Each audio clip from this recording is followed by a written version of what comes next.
Tsi pour accompagner les sauts des Allemands. Tiens, Tsi, c'est le nom d'un nouveau podcast.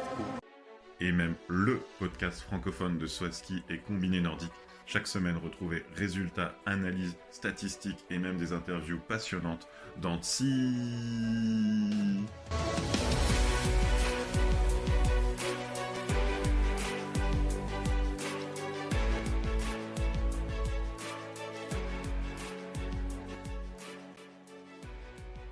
Bonsoir à tous et bienvenue pour ce 23e épisode de Tsi, le podcast francophone de Swaski et de Combiné Nordique. Alors, comme chaque semaine avec moi, j'ai Adjiox 120. Romain, tu vas bien? Salut Will, ça va très bien et toi?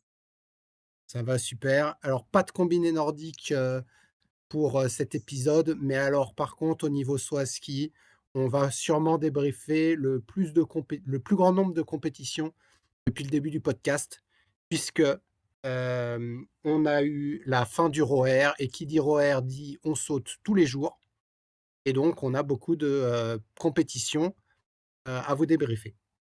Ouais, bah, mon esprit voulait oublier Lillehammer. C'est pas bien de me ramener à Lillehammer. C'est vrai que sur le papier, c'était super enthousiasmant d'avoir du saut à ski tous les jours. Et franchement, Lillehammer, il y avait tout le temps du vent. Il se passait toujours des trucs un peu loterie, un peu Sacha Blatt et tout. Et j'en suis sorti un peu avec une sensation de trop plein. Mais heureusement, le week-end à Vikersund a ramené de l'enthousiasme. Alors malgré tes prérogatives, on va quand même débriefer Lillehammer. C'est comme ça. Tu n'as pas le choix. Et donc à Lillehammer, on va commencer par ces dames, et la sauteuse de Lillehammer, c'était plutôt la Norvégienne Silje Opseth.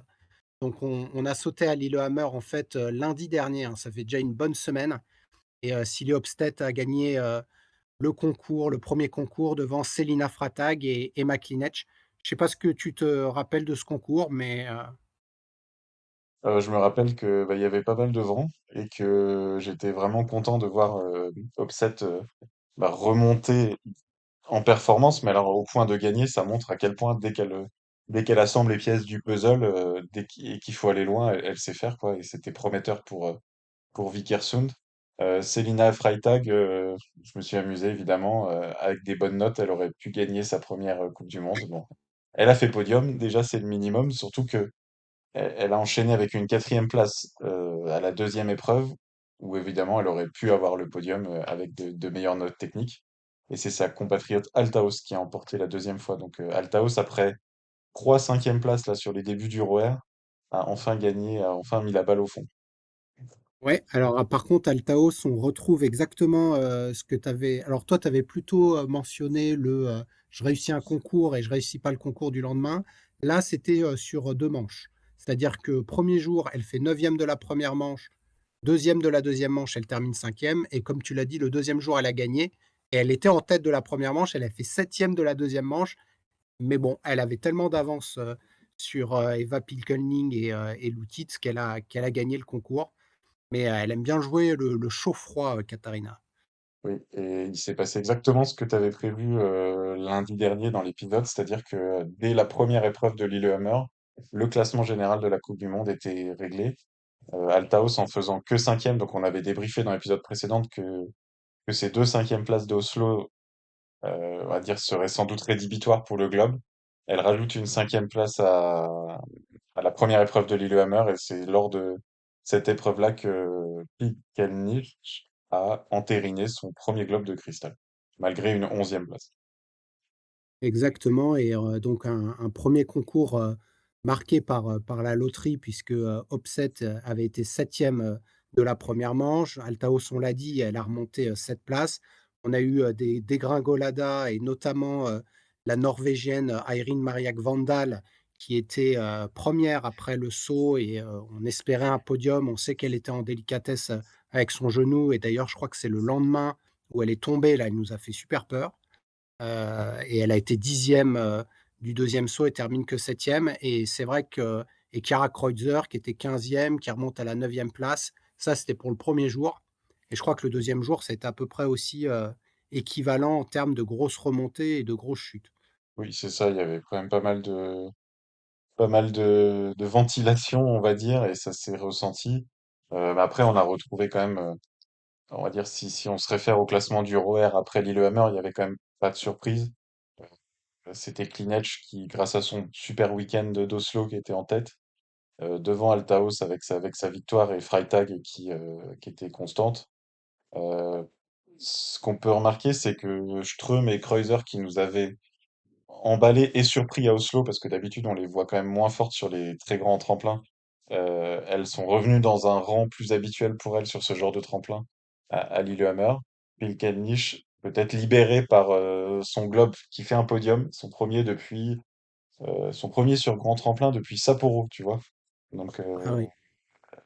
vous voyez un petit peu euh, ses limites. Et puis, on a eu un podium de Loutit. On sait pas trop sorti d'où. Elle était assez moyenne là depuis le début du ROR. Et là, le deuxième jour de Lillehammer, elle gagne la qualif. Elle fait deuxième de l'épreuve. Bon, bah, du Loutit dans le texte. Et puis, on verra qu'elle n'a pas arrêté ses performances à Lillehammer. Alors Kreutzer quand même, tu as mentionné qu'elle était rentrée un peu dans le rang. Si on fait la moyenne de ses 2 premières manches, elle est 16e et la moyenne de ses 2 deuxièmes manches, elle est 3e et donc elle termine en effet à des places donc de, 9e et de 7e. Mais, elle aurait pu espérer beaucoup mieux en ayant fait, des premières manches, satisfaisantes et je pense que tu peux, encore refaire les calculs et te demander, moi, j'ai vu, elle laisse en première manche potentiellement 20 points et dans l'autre compétition, elle en laisse encore 20 points. Donc si tu lui rajoutes 40, je sais pas ce que ça donnait, mais ah non, elle avait quand même un écart important donc Elle non, aurait non, jou- elle doublait ah ouais, non, elle jouait le podium, elle jouait le podium du ROR, ouais. Et donc, très bonne journée.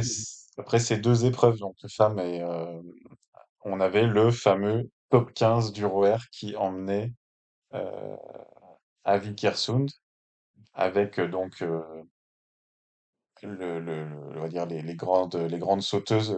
C'est toi qui avais remarqué qu'on avait le top 10 de la saison qui était qualifié, donc ça c'était bien pour le côté un peu. Il n'y a pas eu non plus de loterie qui fait que on avait une sauteuse qui était lésée. Par contre, on a eu évidemment le psychodrame Yuki Ito, Oui. disqualifiée de la deuxième épreuve parce qu'elle s'est lancée trop tard de la plateforme.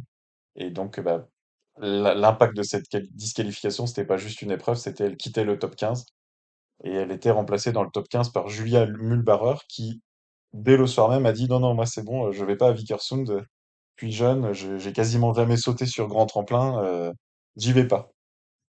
Ouais, alors Julia Mühlbarer, moi je suis pas encore certain. Est-ce que bon, il y a l'histoire de la jeunesse, mais la jeunesse à bon dos, je pense qu'elle a quand même remarqué que la disqualification était limite. Elle avait la 15e place et d'elle-même, elle a abandonné son spot. Je pense pas elle a sûrement pensé qu'elle le méritait pas vis-à-vis de Yuki Ito qui était, la sauteuse qui avait sauté le plus loin, au total, hein. Je crois que c'était ça la stat, Oui, avec oui, sa oui. victoire, je sais plus quand. À Et du coup, Villingen. Mühlbarer, je sais pas, parce que l'âge, elle est pas beaucoup, beaucoup plus jeune que Loutit, hein. Non, mais enfin, tu sais, Mühlbarer, on l'a vu arriver au championnat du monde junior, et puis elle est venue en Coupe du Monde depuis, mais il y a quasiment pas eu de grand tremplin depuis. Elle était très moyenne à Planica, sur le ROR, bah, bon, enfin, elle a fait 15e, hein, elle méritait sa place sportivement parlant, enfin, elle aurait été 16e si Ito n'avait pas été disqualifié, donc c'était pas infamant, mais elle se sentait pas. Il y avait Anna Ruprecht qui était un peu surprenante parce que on l'avait quand même souvent définie comme plutôt une pousseuse. Elle a hésité à aller à Vikersund, elle a choisi d'y aller. Et pour les autres, il n'y avait pas de suspense. Jenny Rossignol, elle a sauté de joie. Joséphine Panier, c'était un rêve qui se réalisait d'être qualifiée. Maren Lutby, je pense que elle ne rêve que de ça depuis plusieurs années. Donc voilà, on avait le casting complet pour Vikersund. Voilà et donc le concours de Vikersund, donc il y a eu, quelques sauts d'essai, assez intéressants. On a vu, les femmes, monter en puissance avec notamment, les sauts du, samedi où, Alexandria Lutit a battu alors ça a pas sauté vendredi, je crois et ensuite samedi, Alexandria Lutit a battu le record du monde pour la première fois, alors la distance, je sais plus, 221 je crois. ou je sais plus exactement. Et le concours a eu lieu, dimanche matin, départ à 10 heures. Et vraiment un événement, dans le monde du saut, comme tu l'as dit, au vu, de la bataille, des pardon, des notamment emmenées par Lundby. C'est pas ça que je dis les Norvégiennes, mais, les femmes pour sauter. Et toi, tu as été assez, véhément sur Twitter, parce que c'est vrai que tu as mentionné que, en même temps, on avait les entraînements, du coup à Vikersund pour les hommes, et on faisait sauter, ou même à Planica, hein, on faisait sauter des gamins, qui avaient, des records à 100 mètres. Et on se demandait, bah, pourquoi on a sélectionné, que 15 femmes? Et on reste toujours un peu sur, alors superbe fête, mais il faut que ça reste dans la longueur. Et pourquoi pas, là, de les avoir à Planissa. Bon, je pense que ce sera pas organisé, hein, à Planissa, on verra l'année prochaine.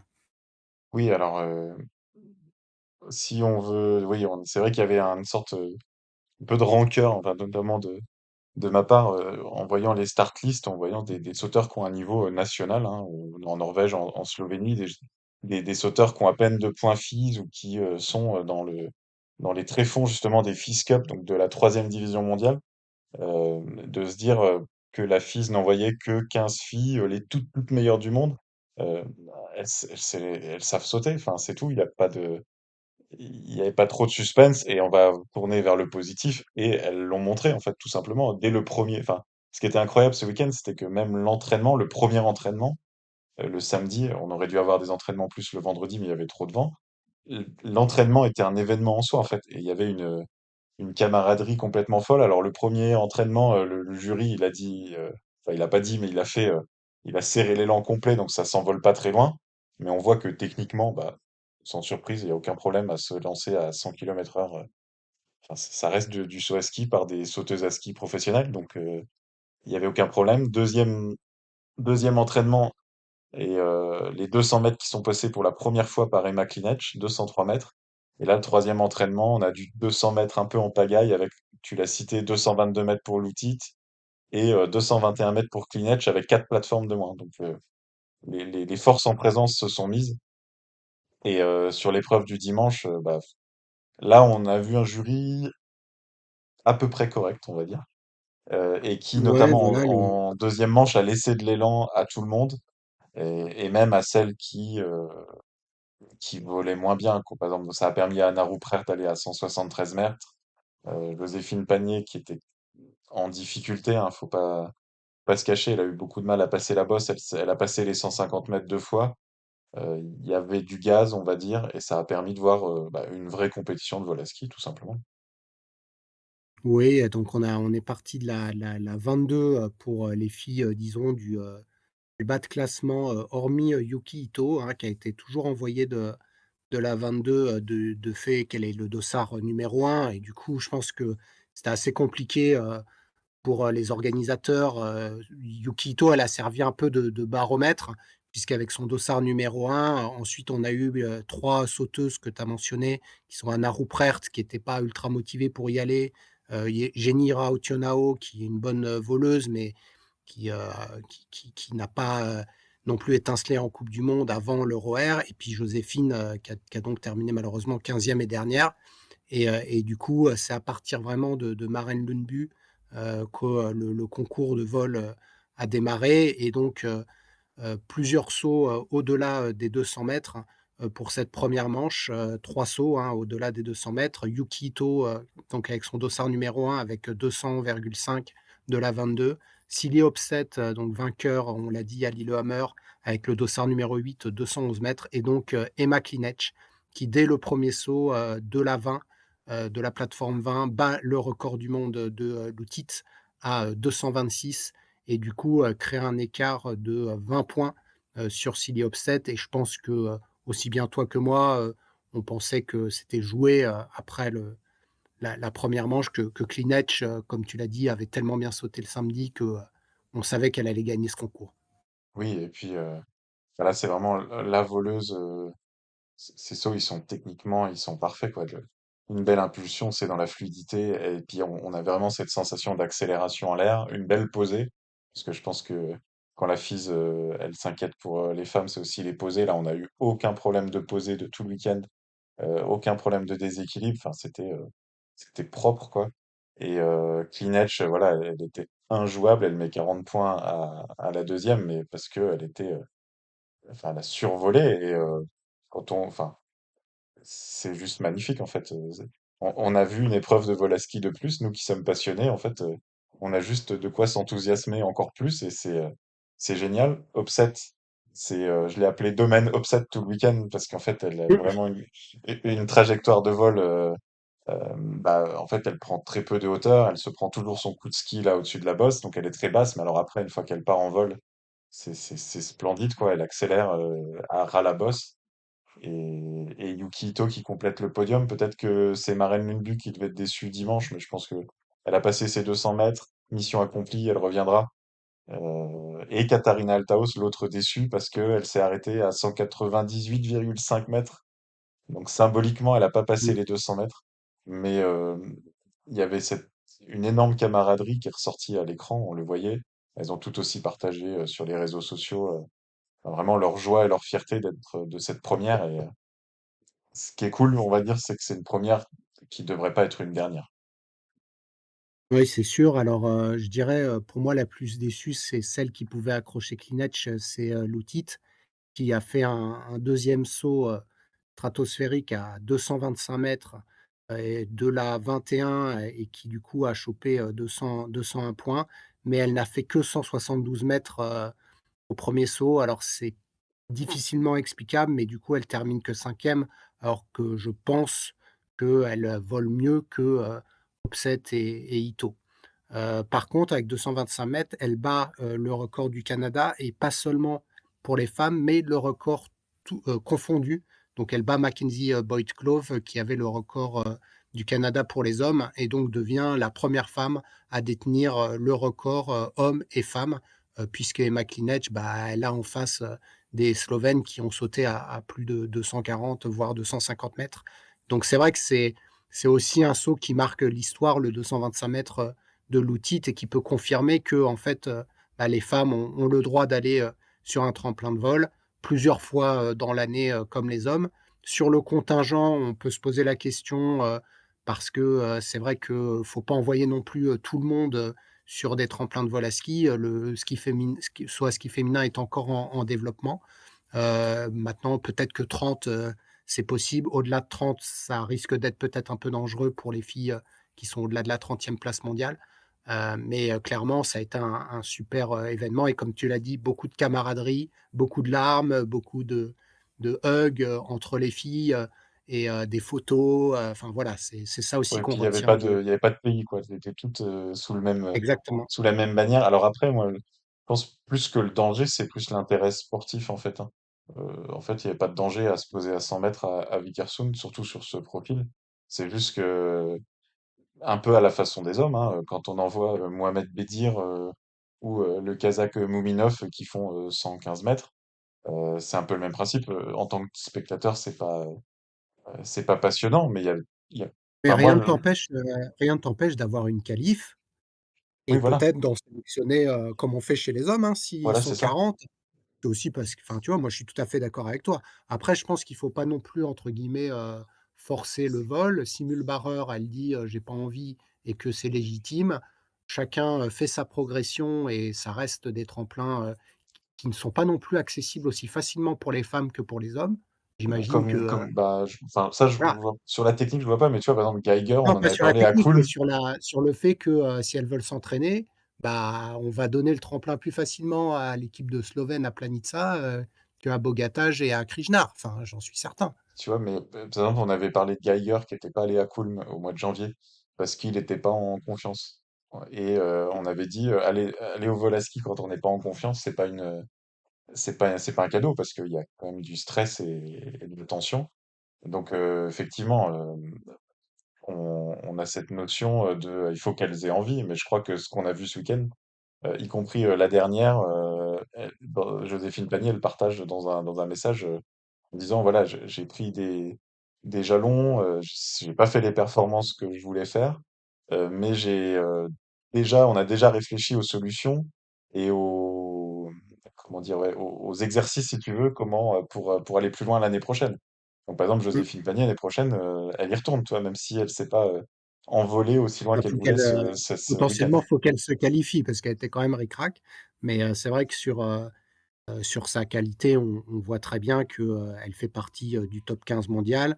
Elle va encore gravir les échelons et comme tu dis, ça fait partie, de l'apprentissage qui ensuite peut te donner des déclics sur des tremplins, comme Willingen ou Sapporo qui demandent aussi, des qualités de vol, importantes, quoi. Mm. Et puis on aurait pu avoir Sarah Takanashi, qui n'était pas à Oslo, donc elle a raté le top 15 du ROR. On a Marita Kramer qui va peut-être revenir en forme un jour. On a, Mmh. euh, on a Julia Claire en Urset, France qui a cette trajectoire aussi, qui a peut-être un peu du mal en termes de puissance ou de timing, mais qu'après elle s'est extrêmement bien volée. Bjorset, il y a de quoi remplir la start list avec des sauteuses extrêmement fiables et qui pourraient faire des beaux vols. voilà pour, donc, Klinec, comme tu l'as dit, forcément était en tête du ROER avant Vickersund et remporte, l'épreuve, donc, gagne le ROER devant, Katharina Althaus et Selina Freitag, donc deux Allemandes, sur le podium et donc, donc l'épreuve de Vickersund, du fait de n'avoir que 15 participantes ne comptait pas, pour la coupe du monde, comme on l'avait, expliqué, dans les épisodes précédents et donc il reste plus qu'une épreuve. La coupe du monde féminine s'achève ce vendredi à Lahti, et disons qu'il y a plus grand chose à jouer puisque, tu l'as dit, Eva Pilkelning, remporte le globe. Katharina Althaus ne peut plus être rejoint, termine deuxième. Il reste encore un mini suspense pour la troisième place puisque Klinec a 57 points d'avance sur Ström, mais au vu de sa forme, je pense que, Klinec va l'emporter, sur Ström. Je vois pas tellement, peut-être pour, l'entrée dans le top 10 avec, Ito, 666, Strait, 10 points derrière et Takanashi 16 points. Je sais pas si tu as d'autres, Et points où tu Joséphine penses oui, Joséphine, ouais, qui a exactement. 16 points de Marita Kramer, un petit peu cramé, la Kramer, malheureusement. Mmh. Et, on verra, mais effectivement. Et puis alors, on relèvera que voilà, on a parlé aussi de l'exposition féminine finale de la Coupe du Monde, un vendredi à 17h. Bon, voilà. À Lahti. À Larty, qu'est-ce que vous voulez qu'on dise? Nous, on adore le saut féminin, mais il faut qu'il y ait des gens aussi qui regardent pour que ça explose. Regarder, c'est aussi les expositions, quoi. Inzenbar, vendredi 17h, samedi 10h. Krasnov, Mmh. même topo. Euh, Il y a de quoi être déçu aussi sur cette exposition. Voilà. Ouais et après, c'est vrai que bon, il y a aussi le fait que, un passage, de beaucoup de sauteurs, enfin, à l'arty, il y aura aussi les hommes et c'est vrai qu'ils ont un peu crucifié cette épreuve, surtout que c'est le par équipe, non, Bah, le à samedi, c'est l'arty? les hommes, Ils c'est un auraient par équipe. Ils auraient ah pu ouais, mettre ils auraient les. pu foutre le par équipe le vendredi, ouais, j'avoue que là, c'est des décisions qui sont quand même pas tellement justifiées, Bon, après, on aura eu 26 épreuves, pas d'annulation, plus Vikersund, plus une épreuve sur 2. Non, elles ont sauté 2 fois, je sais plus, au championnat du monde. Si 2 Deux fois. fois, ouais, ouais, deux Donc fois. voilà, ça fait quasiment 30 épreuves. On en voudra toujours plus, mais on va pas gâcher notre plaisir. Le saut féminin a eu sa saison la plus complète. Il manque encore une tournée, digne de ce nom, sans faire hommage, sans faire, à Villars et Lubno. On espère, voir les femmes. On débriefera de toute façon, sur la coupe du monde femmes, déjà sur l'épreuve de l'Arty et puis ensuite, dans nos épisodes ou notre épisode de fin. On va passer, aux hommes qui avaient, eux aussi, un calendrier, très intense puisque, le ROR, chez les hommes, suivait, celui des femmes et donc on a eu 2 épreuves, à Lillehammer Ah bon? Ils et sont allés à les hommes Lillehammer, t'es sûr? T'es sûr qu'ils sont allés à Lillehammer? mmh, bah, oui, malheureusement pour toi, ils y sont allés. Non, non, ils y sont allés. Bon, là, pour le coup, il n'y a pas eu de. Donc, il n'y avait pas de notion de qualification pour. Il n'y a pas de notion de qualification pour Vikersund. Et d'ailleurs, c'est un sujet qui a été abordé par les hommes et puis par les encadrements en disant que finalement, ce côté qualification top 15, alors après, on peut compter 15, 20, 30, peu importe, mais ça avait rajouté du peps aux compétitions féminines qui manquaient chez les hommes, en fait. que le 62e pouvait aller à Vikersund à sa guise, en fait. Et que ça peut être un Ouais. sujet, en fait. Donc, Ça ça peut donner, encore un peu de poids, au ROER. Ça se je suis tout à fait d'accord avec toi. Après, quand tu as 2 concours, et donc, pour le c'est quand même un tiers, pardon, un quart du ROER. Ça veut dire que potentiellement tu prives les mecs, d'un quart. Faut voir, oui, oui, non, là, c'est tu clair, vois, mais chez les c'est pour femmes, dire, c'était vraiment une finale. Là, tu as 2 qualifs, bon. non, non, mais c'est pour dire que voilà, aussi pour donner un peu de peps, surtout qu'on quittait Oslo, donc on avait parlé du vent. Le lundi, juste après l'épisode, l'enregistrement, on a découvert des articles avec la polémique Camille Storr, qui Mmh, a en interview dit il faudrait détruire le tremplin d'Holmenkollen et si on le fait, c'est moi qui poserai les explosifs. Alors je peux vous mmh. dire, les Norvégiens, ils ont pas aimé. Mais ils ont vraiment pas aimé et ça a un peu alimenté aussi les réseaux sociaux en début de semaine. Et un Storr apaisé qui allait à Lillehammer et qui a un petit peu éteint les braises, mais c'était là quand même peut-être la déclaration la plus marquante de la saison. Ouais, c'est vrai que Storr, on l'avait vu, lever les bras au ciel, vraiment mécontent. Maintenant, je veux dire, à Oslo, on avait parlé du vent, mais là, à Lillehammer, ça a été vraiment une cata. Et encore une fois, je veux dire, c'est les horaires qui sont très, très mal choisis. On en parlera, sur Vikersund, mais c'est vrai que, on saute à des heures où le vent est capricieux, où on a du coucher de soleil, et du coup avec beaucoup de changements, j'ai l'impression que, on découvre en fait, certains tremplins au lieu de sauter tranquillement le matin. Encore une fois, on va dire: «Ah oui, mais il y avait les combinés», oui, ben, i Il y a surtout les c'est impératifs de télé. En fait, ils font des épreuves le voilà, les impératifs de lundi, télé, ouais. mardi, mercredi, jeudi. Ils se disent bon voilà, en Norvège, ils finissent de travailler plutôt qu'en France. Donc une épreuve à 16h30, les gens ils ont fini, les enfants ils sont sortis de l'école et ça passe, et c'est un peu logique par rapport aux audiences. Par contre, Mmh. en termes d'aérologie, c'est pas logique. Et bon, sur ce, pas week-end du coup, sur ce cœur de semaine à Lillehammer, on a eu une victoire de Granerud et on connaît sa fiabilité du moment. Il fait sixième de la deuxième épreuve, donc on sait que le vent s'en est mêlé. On a une victoire de Koubaki, alors que la veille ou l'avant-veille, il était 19e. Je vous cache pas que le vent a beaucoup joué sur ça. On a quand même un Kraft qui était fort, qui a fait 2 et 8, et un Lanichette qui était fort, qui a fait 18 et 2. Donc en fait, notre top 4 est en pleine forme, et il fait juste ce qu'il peut avec le vent. Donc quand ça va bien, ça fait podium ou victoire, et puis sinon, ils rament comme les autres, hein, ils rament comme ils peuvent. Mais en tout cas, ce qui est sûr, c'est que on retrouve on va dire, à quelques épreuves de la fin de saison, le top 4, le même top 4 que depuis le début de la saison, et ça, c'est quand même remarquable. Je te rejoins, sur l'ensemble, des sauts. J'ai Granerud, donc avec plus de 3 mètres d'avance sur le deuxième. Donc Granerud, clairement à Lillehammer, quel que soit le vent, même s'il y a eu du vent tout le long, hein, même, même au saut d'entraînement, il était au-dessus. Deuxième e dans mon classement, j'ai, Ante Lanišek qui du coup, comme tu l'as dit, a été récompensé à un concours et plutôt mal loti à l'autre. Et troisième, j'ai Daniel Schöffening qui lui, a fait un podium, le jeudi. Bah, non, il a fait 2 podiums en fait, Daniel Schöffening, mais un où il revient, de la 10e place, en gagnant le 2e saut. Et je retrouve un Kubaski, à la 6e place, de mon classement. Et j'ai un Fetner par exemple qui est, plus de au-delà de la 10e place, 11e alors qu'il a fait, un podium, je crois, Première et épreuve, bon, Fetner, podium, donc un voilà. podium, bah voilà, un podium de loterie, Exactement, et donc c'était bon. et puis Et en on étant, a, 16e, en étant ouais, 16e de la première manche. Donc on a eu, voilà, on a eu du vent et c'est sûr que, voilà, on hormis a, Granerud.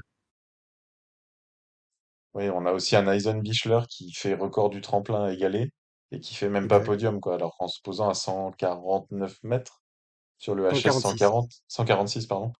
Et, et qui fait même pas podium parce que c'était un coup de pompe, quoi. Bon, bah, c'est beau à voir, hein, toujours des longs sauts, tant mieux.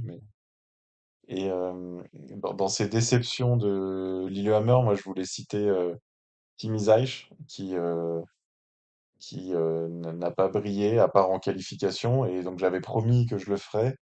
Euh, donc après, à ce moment de la saison, il en était à 8 podiums en qualification et 11 top 5, alors qu'il n'a fait que 2 podiums et 3 top 5 en compétition. Donc Timmy, on lui donne le titre honorifique de champion du monde des qualifications.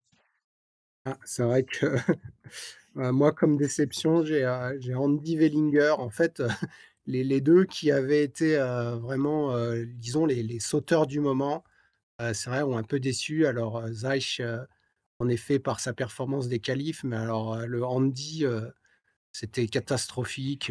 J'ai même pas ses places tellement il Non a été loin et qualifié et non 42e. qualifié. Voilà. Oh non, c'était terrible.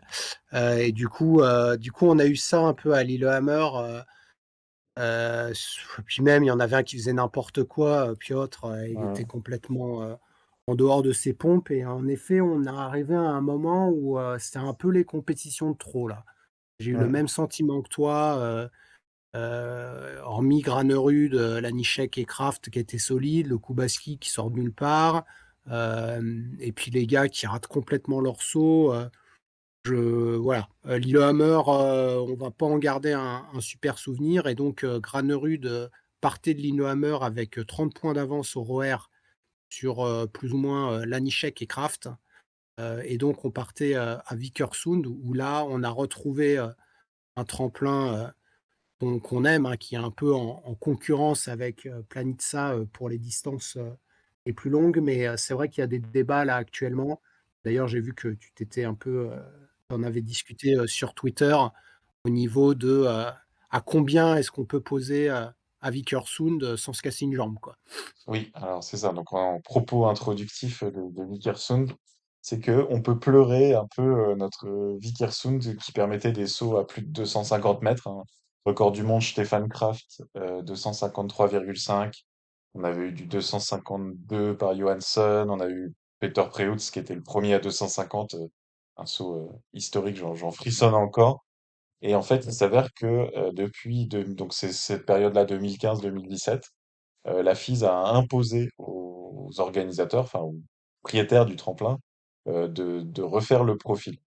Et faut savoir, donc il y en a de certains d'entre vous qui savent, mais pour ceux qui ne savent pas, il y a des règles très très strictes en fait, pour les profils des tremplins, et notamment de différence de hauteur entre la table et le HS, le bas du profil, et c'est 135 mètres. Et c'est une règle d'or.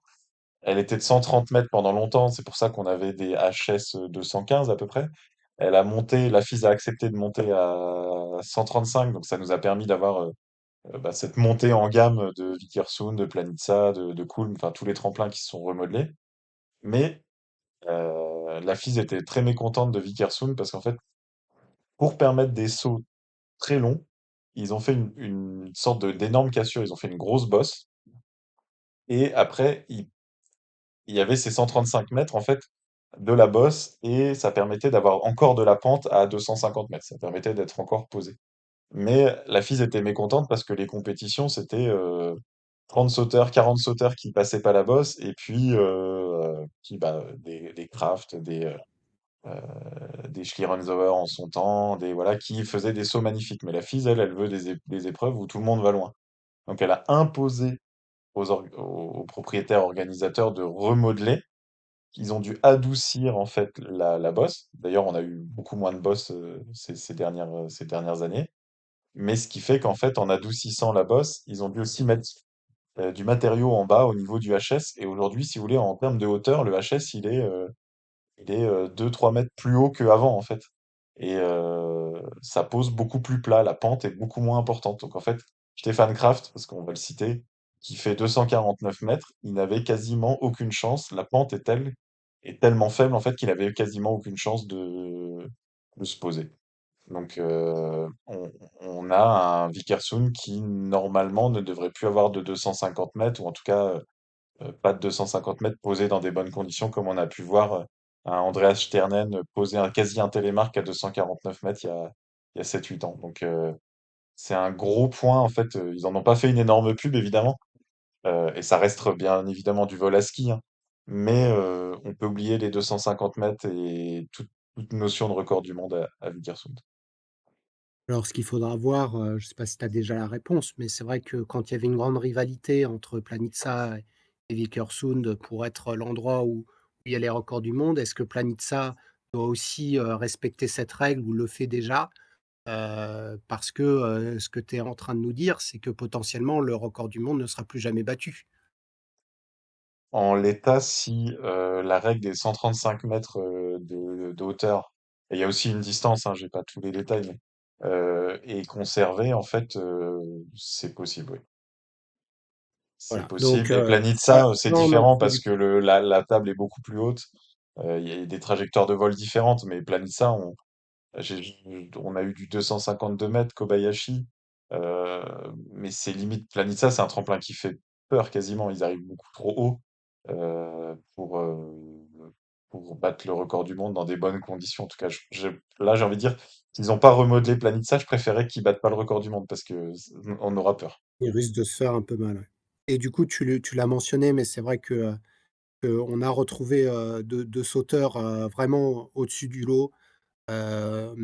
C'est pas surprenant, hein, les différences, entre les sauteurs au niveau du vol à ski, accroissent en fait, l'écart entre les sauteurs et on retrouve, du coup en haut du tableau, 2 sauteurs qui sont, aujourd'hui les 2 meilleurs sauteurs, de la saison, hein, Halvor Egner Granerud et Stefan Kraft qui du coup se sont, partagés, les victoires dans un duel, plutôt intéressant et vraiment ils se sont tirés la bourre, les 2 sur le samedi et le dimanche. Donc c'est Granerud qui a gagné, samedi et c'est Kraft qui a gagné dimanche. Ouais, et Kraft était, enfin, Granerud sautait toujours après Kraft et Kraft il allait toujours loin et ce qui faisait que Granerud avait soit ils attendaient pour qu'il y ait moins de vent de face, soit ils baissaient la plateforme donc Granerud pouvait poser plus proprement que Kraft.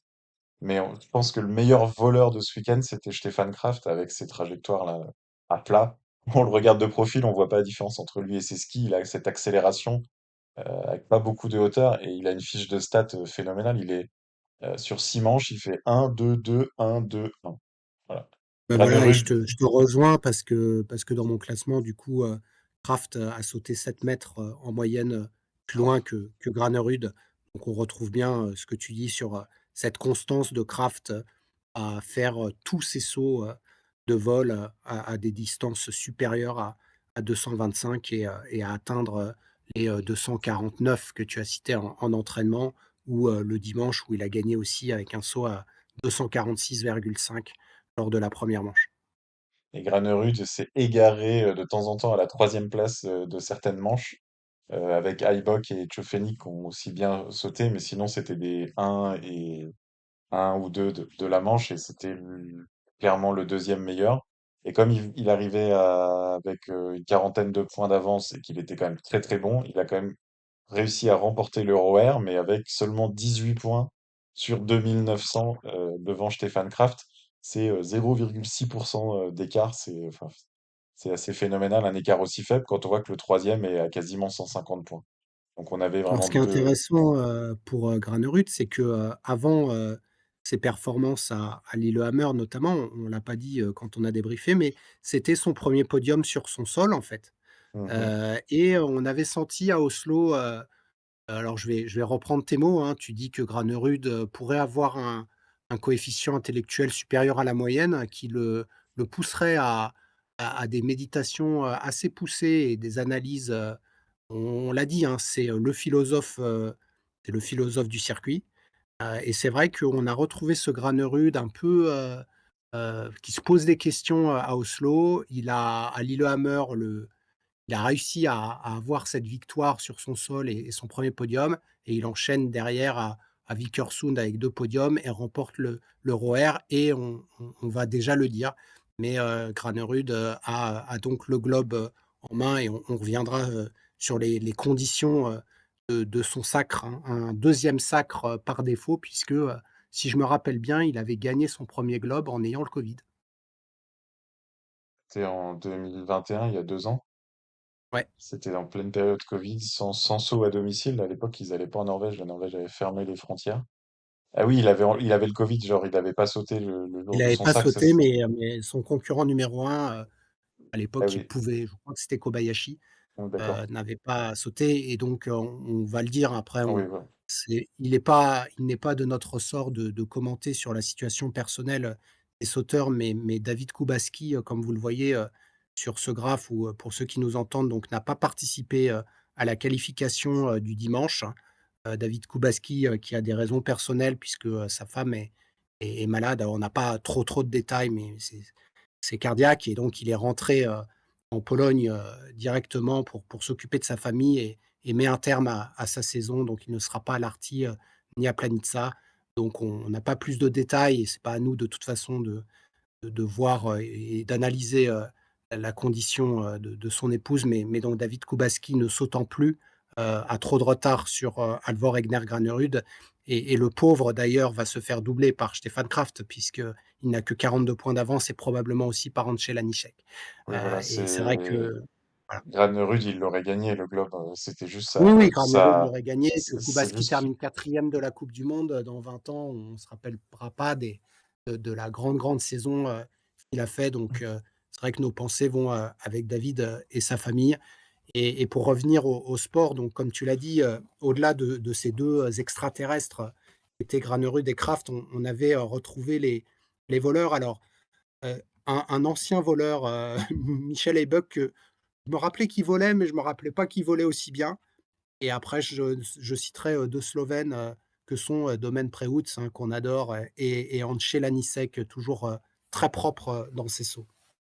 Oui, alors, à Ibox, c'est cette technique feuille morte, mais là, comme il prend bien les skis cette année, ils se mettent bien à plat tout de suite. Là, les dernières années, ça mettait 30-40 mètres à venir. Il perdait un peu trop de vitesse. Là, il a vraiment fait des vols. Bah, il était aux 230 mètres tout le temps. En plus, il était plutôt en début de start list parce qu'il n'était pas, il était Covidé à Kulm. Donc, en fait, il partait au début, donc il bénéficie aussi des bonnes plateformes. Et donc, bah, magnifique week-end, hein. Il fait 6 et 4 et puis vraiment beaucoup de très longs sauts. Domaine Préoutz, en fait, on en parlait tout à l'heure, si les épreuves elles avaient eu lieu à midi, je pense qu'ils faisaient 2 podiums. Mmh. Mais là, on a eu des qualifs vent de face parce que c'était plutôt en début d'après-midi, ils sautaient bien. Première manche, on avait encore un peu de vent de face vers 17h, ils sautaient bien. Deuxième manche, ça avait tourné de dos, ils rétrogradaient. C'est phénoménal, Domaine Exactement, Préoutz. bah, oui, oui. En On fait, peut donc, c'est pronostiquer sa intéressant place parce que exact. En en fait, fonction Domaine du vent. Preutz, donc, sur les premières manches, il a un vent, de face de -1, de conditions quasiment du vent nul. Mais on connaît, Vikersund et on vous a montré, pour ceux qui étaient en live avec nous, samedi, qu'en fait, en fonction de là où on est dans le tremplin, la moyenne est nulle, mais ça peut avoir une pompe en bas ou l'inverse. Et en deuxième manche, il a eu des compensations à 16 ou même à 19, le samedi et là, il fait, 12e et 16e. Donc, comme tu l'as dit et d'ailleurs, c'est pas la première fois que tu le dis, que, clairement de dos, il n'y arrive pas, quoi. Non, non, il n'y arrive pas. Bah, c'est sa technique de vol. Et c'est un quoi? À ce niveau-là, maintenant, il est de 99, il a 24 ans dans 2 mois. Ça fait depuis toujours qu'il saute comme ça. En fait, il assume de rater tout saut qui est fait en vente d'eau. Raté, hein, dans des proportions, il est dans les 30 meilleurs du monde. Mais il n'a aucune chance de jouer un podium un jour de vente d'eau. Mais je me dis, Alors dans mon ils doivent, classement, tu sais, je fais mon classement vente dos, vente face, hein, il est 40e mondial, hein, vente ouais, dos. voilà. Donc il Et est en même fait, pas dans les 30 meilleurs. Et non, un mais autre qu'on mentionnera, Daniel André Tandeux est 35e. Donc on a vraiment ces sauteurs et Daniel André Tandeux, j'ai revu le saut ce matin parce que j'étais un peu à la bourre, mais c'est ces formes c'est vraiment ces sauteurs-là, vent de face que sont Daniel André Tandeux et Domen Preutz et même un peu Robert Johansson, je trouve. ouais, mais Il est peut-être un peu plus mixte, mais eux, ils peuvent vraiment faire, tout et rien, quoi. c'est ça. Et Domaine, juste pour finir sur lui, je pense qu'il vit un tel kiff. Enfin, je vois que ça, intellectuellement parlant.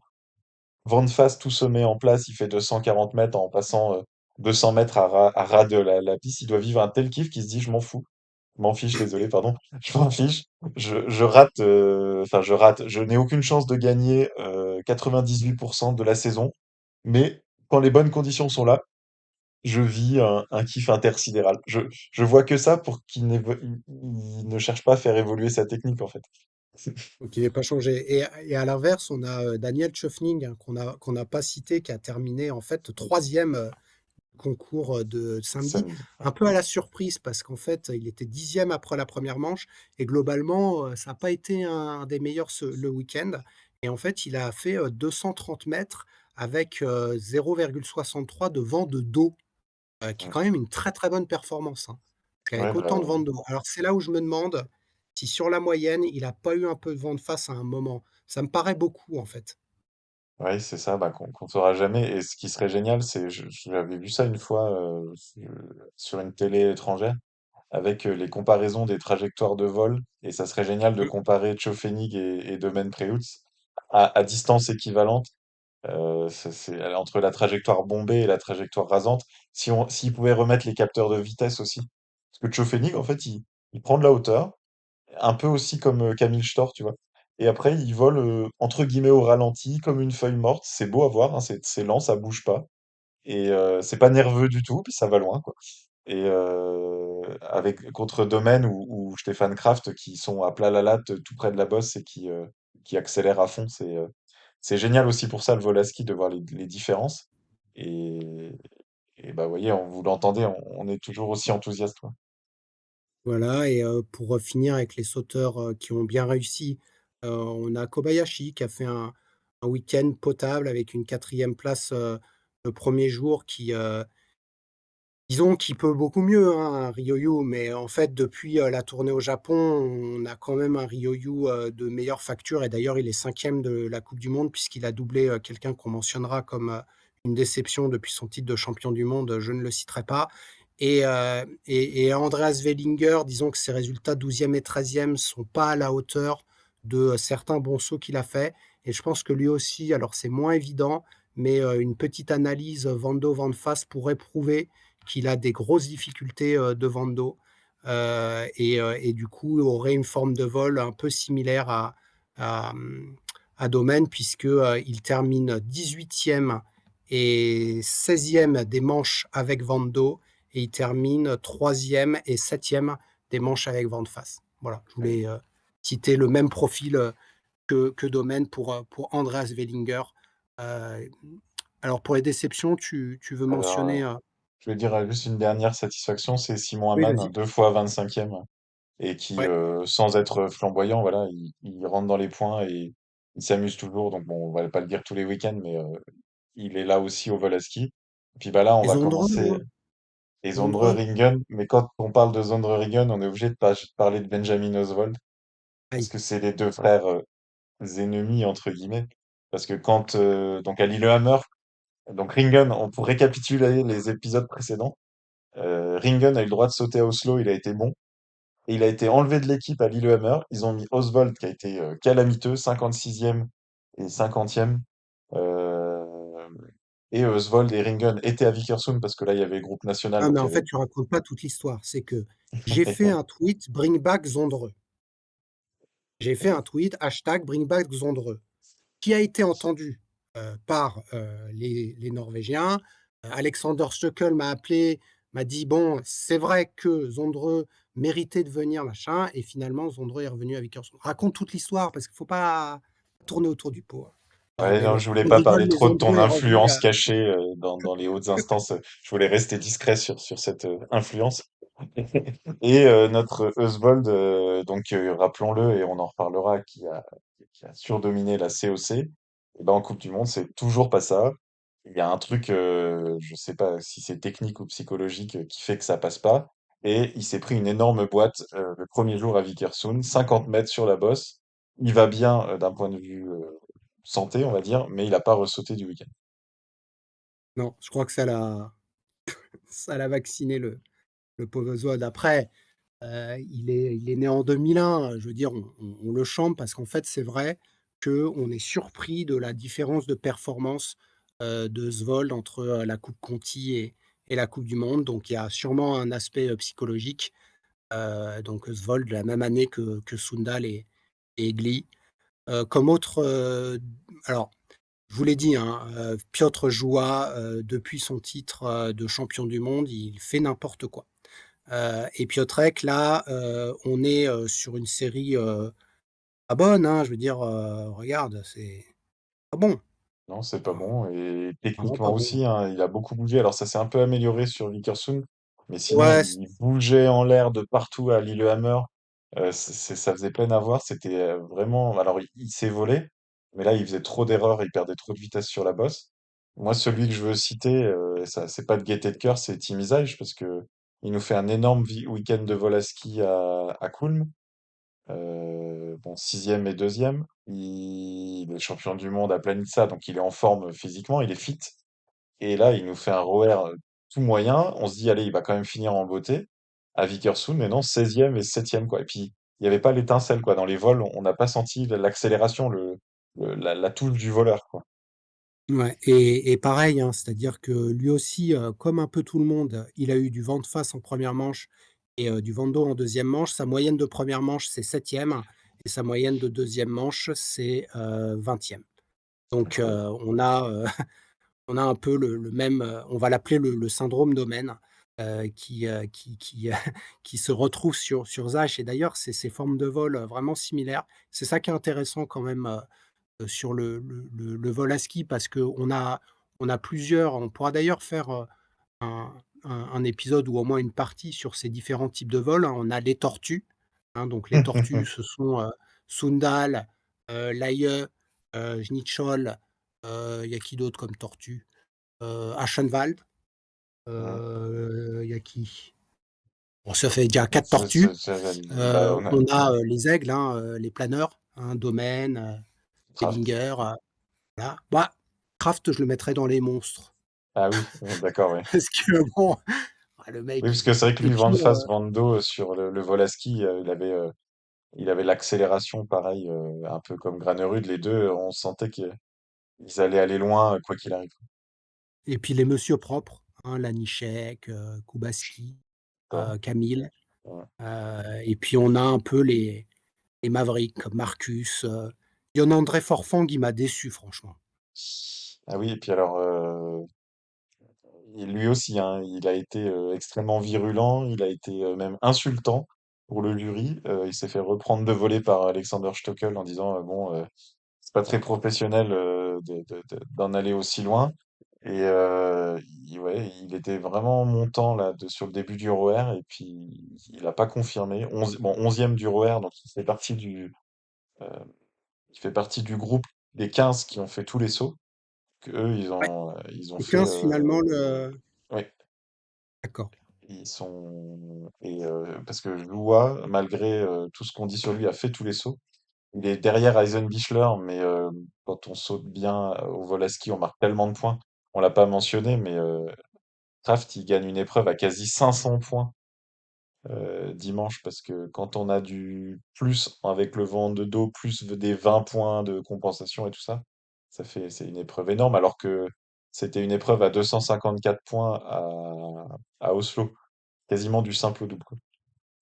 Ouais et Donc, puis à noter donc, Marius Lindvik, qui était malade et qui n'a pas sauté à Vickersund, qui est rentré chez lui après Lillehammer. Très décevant de toute façon, cette année Marius, là, il va falloir vraiment repartir sur les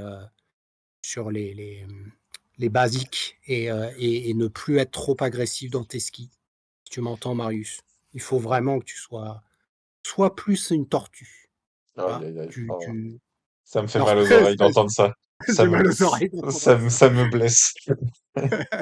Exactement, donc tu as montré le ROER et Granerud l'emporte, devant Kraft et Lanišek, et donc le classement de la coupe du monde de vol à ski et on a un beau suspense, face à nous, hein. Oui, parce que donc ils sont plus que deux à pouvoir remporter le globe après 4 épreuves sur 6, donc avant le week-end de Planica. Granerud et Kraft, sans surprise, 380 et 320. Donc ils ont 60 points d'écart et donc Team Isaiah est déjà à plus de 200 points de Granerud en 4 épreuves. Donc ça montre l'énorme domination de ces deux-là en vol à ski Podium sur toutes les manches, mm, pour les 2. pour les deux. Donc Ah, avec dénouement à Planica, pas grand-chose de plus à dire. avantage Kraft. Pour moi, avantage Kraft. Moi, je dirais Granerud parce que on verra. Il a Enfin, 60 points. parce Ouais, que il y a quand même 60 Planitza, points à rattraper. ah oui, non, et même Planitza, c'est un tremplin aussi très aérien, donc je pense que il y a un tout petit peu moins d'avantage craft en termes de trajectoire. Mais en tout cas, D'accord, on a on va hâte de. voir et Enfin, par contre, malheureusement, enfin, on va pas être critique envers l'Arty, hein, mais Planitza, donc c'est dans 2 semaines, il faut aller à puisque, l'Arty avant. il faut aller à l'Arty avant. L'Arty, donc comme tu l'as dit, concours par équipe le samedi, concours individuel le dimanche. Normalement, pas d'impasse, à part ceux qui sont pas trop en forme, on va voir si Lindvik, enfin voilà, peut-être il y en a certains qui vont se garder un tout petit peu de jus parce que franchement, terminer le 2 avril là, en ayant commencé, le 5 novembre, c'est long, hein. Oui, et 10 jours de ROR là, avec en plus les conditions qu'on a décrites, donc c'est stressant. Ce vent, c'est des épreuves qui durent longtemps. Ils sont épuisés d'ailleurs. Toutes les interviews de fin de ROR euh, faisaient ressortir cet épuisement. Alors je sais pas, c'est vrai que c'est un peu des gladiateurs quoi. Pour le plaisir du spectateur, un peu égoïste, on les envoie tous les jours pendant 10 jours en fin de saison. Euh, on Ouais et verra. puis, certains comme Geiger, commencent à vraiment tirer la langue. Joie, on en a parlé, d'autres sont plus montants, comme Kraft et puis en fonction du tremplin, on va avoir, hormis, Granerud qui réussit partout, certains qui sont plus performants, d'autres moins donc à voir à l'Arty, qui va sortir du lot. On est quand même ravis de retourner en Finlande. Il y aura de la neige, hein, il y en a plus beaucoup, mais il y en aura à l'Arty. À Planitza, je suis quand même pas sûr. Bah, on avait vu ce qu'on disait l'autre jour, on avait vu les tas de neige. Il y aura certainement de la neige que sur le tremplin. Donc, un peu de suspense, on l'a dit, pour le podium, en l'absence de Kubaski, et puis aussi, comme vous le voyez, Andy Wellinger qui peut encore doubler, Piotr Joua. On a, duel entre Autrichiens, entre Tschöfening et Fettner, donc encore, du beau saut à ski, à voir et puis, on va passer à la coupe Conti. Donc oui, la continentale, alors saut et combiné qui était à l'arty, donc un peu comme un lever de rideau des épreuves de la semaine prochaine en Coupe du Monde. Euh, Pas un énorme suspense, même aucun suspense en COC masculine. Donc on a vu euh, en fait les Norvégiens qui dominent la COC masculine étaient à Vikersund, tout le groupe national. Donc ils ont laissé le reste du monde prendre des victoires. Et à ce petit jeu-là, c'est Clemens Leitner qui a été le plus dominateur et qui, je pense, retrouve un niveau digne de la Coupe du Monde. Il a vraiment fait des victoires assez larges. Ouais, par contre, il a fait des grosses remontées. Enfin, en tout cas, le premier jour, il a été 6e, de la première manche. Le deuxième jour, il avait gagné, la première manche, non, le premier jour, il a volé, Stefan Embacher. On va pas se le cacher. Embacher, notre chouchou, qui était tout prêt, alors, qu'il est, du haut de ses 17 ans, tout près de remporter, une victoire en COC. On a vibré. Mm. Malheureusement, son deuxième saut, alors qu'il est envoyé, dans un vent, terrible à -1, il ne fait qu'11e. Et on a vibré devant le saut d'essai magistralement remporté par Embarrer, mais ça comptait pour du beurre. Exact. Et pour son premier week-end de COC, parce que bon, voilà, comme on dit, il est né en 2006, il fait quand même cinquième et 12e, c'est ça? Ouais, 11, Cinquième ouais, et 12e. 13e, et donc c'est remarquable, hein.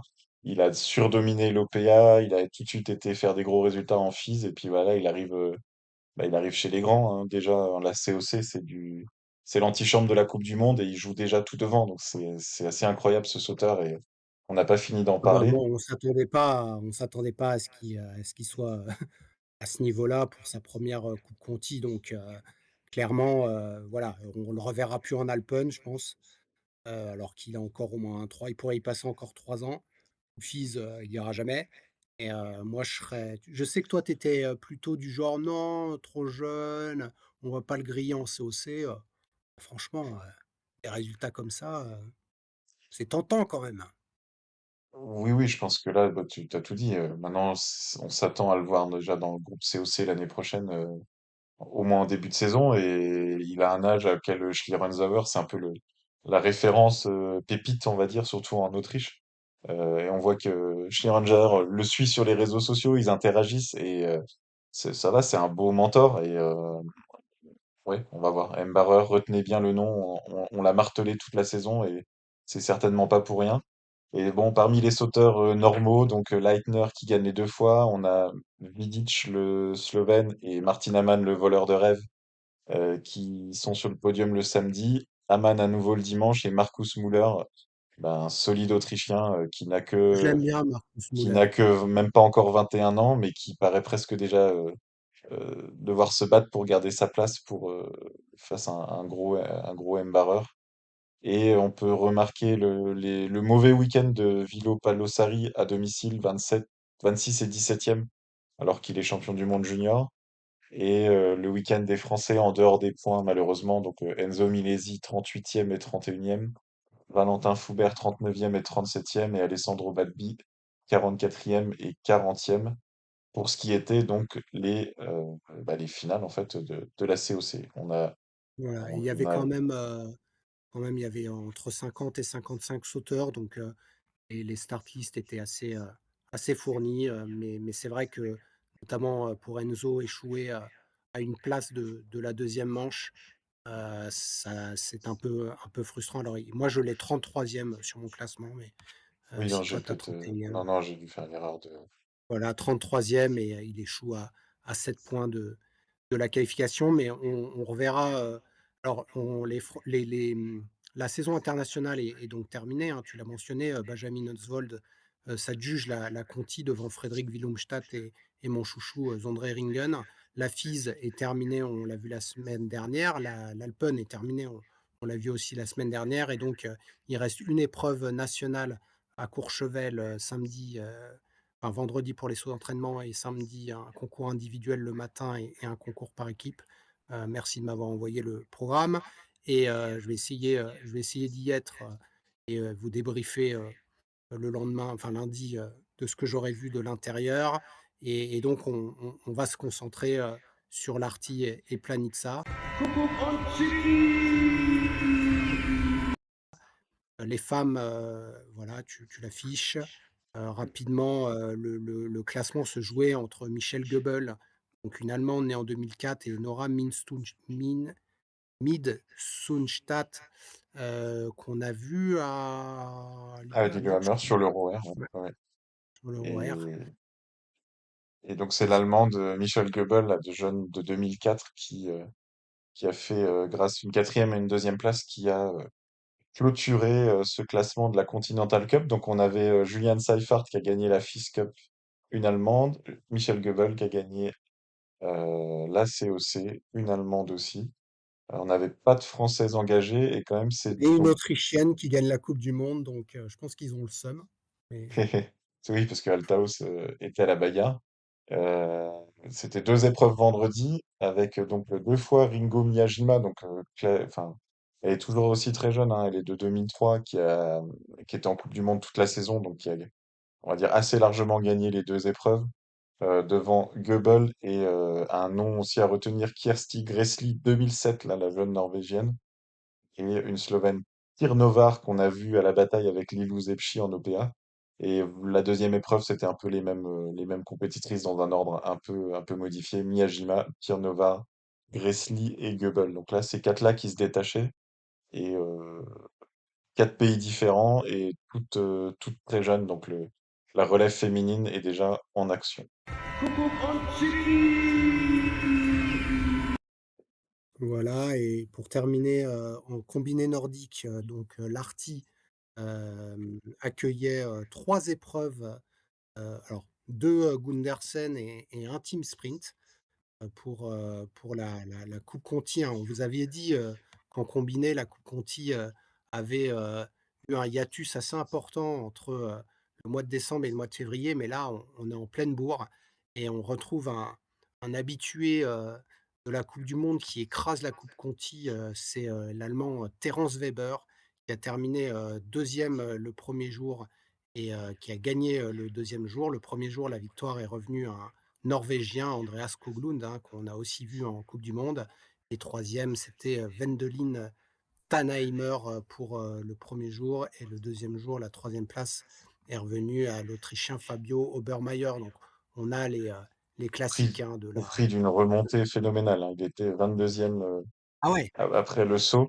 On avait plutôt des profils avec, il fallait être Skoglund, Weber, Tannheimer, là, toujours dans les trois premiers, trois, quatre premiers du saut là, pour être devant. Et on a Obermaier, lui, il a tout fait péter sur les skis de fond avec un temps de fond complètement stratosphérique, hein. Il met plus d'une minute au 10e temps de fond, donc un gros, gros par contre skieur. Weber il est hors catégorie là. Oui, oui, il était très, Il très met, fort, il hein. met une 40 au cinquième quoi. Ouais, c'était large victoire et on avait notre contingent français vraiment qui continue sur sa lancée de gros résultats. Donc Maël Tirode qui fait 16e et 11e avec à chaque fois un saut un peu compliqué à 26e ou 19e et des très bons temps de fond 5e et 4e. Donc Et franchement, il termine à 16 secondes de Casper Moulflat là quand même, hein. ouais, ouais, donc Les là Simon Tiller là, ça c'est des mecs qu'on a vus, franchement Maël il a le niveau coupe du monde là, hein. bah, par exemple, il est devant Gaël Blondeau, qui fait 19e et 30e là sur ce week-end, donc deux fois dans les points qu'on a vu en Coupe du Monde et qu'on a vu marquer des points, hein, parce que je pense que le top 10, top 15 de COC en combiné, il joue le top 30 de Coupe du Monde. On le voit là, c'est que des Et noms de Simon Tiller, Flatla, David Marr, Terence Weber, Tannheimer, tout ça, c'est des athlètes qu'on a vu, Niklas Malachinski, qu'on voit en Coupe du Monde. Donc effectivement, Maël, là, il est en pleine bourre. On a Edgar Vallet qui a fait aussi des bons résultats, 21e et 18e. Et Tom Michaud qui était le quatrième français engagé, 41e et 31e à pas grand-chose des points sur la deuxième épreuve d'épreuve individuelle à une seconde à peine des points. Donc ça s'est pas extrêmement bien passé sur le team sprint pour les Français parce qu'ils font non, 7e et 11e. Et ça a été remporté sans surprise par l'Allemagne devant l'Autriche et l'Allemagne 2. On peut peut-être et juste l'Autriche. s'étonner. Oui, c'est ça. L'Autriche 2. Et Autriche 2. Et on peut s'étonner parce que vu les start lists, j'ai vu passer l'info comme quoi il y aurait eu erreur de fartage des Norvégiens, parce que pour qu'ils fassent 6 et 8. Mais bon, voilà, Et surtout que Norvège 2 bat Norvège 1. tout à fait. Et on a Bon nos après Norvège Français. 2 avec Flatla et Tiller, ils se sont un peu trompés quoi. Un peu Norvège 1 quoi. Et on a. Donc voilà. Mais les Norvégiens, tu le vois, ils ont été premiers du saut au ski, hein. Oui, c'est ça. C'est pour ça que normalement, ils auraient pas dû faire 6 et 8. Il y a dû avoir un problème technique. Mais bon, c'était pas l'épreuve de l'année. Et malheureusement, le week-end final d'Oberwiesenthal, donc en Saxe allemande, est annulé là, 25-26 mars, avec cet hiver déjà fini depuis très longtemps. C'était pas tenable pour organiser des épreuves de combiné. Et donc le week-end, enfin la COC est terminée un peu de façon précipitée sur cette saison qui a duré un mois. Et il nous reste le combiné de Coupe du Monde à l'Arty à suivre.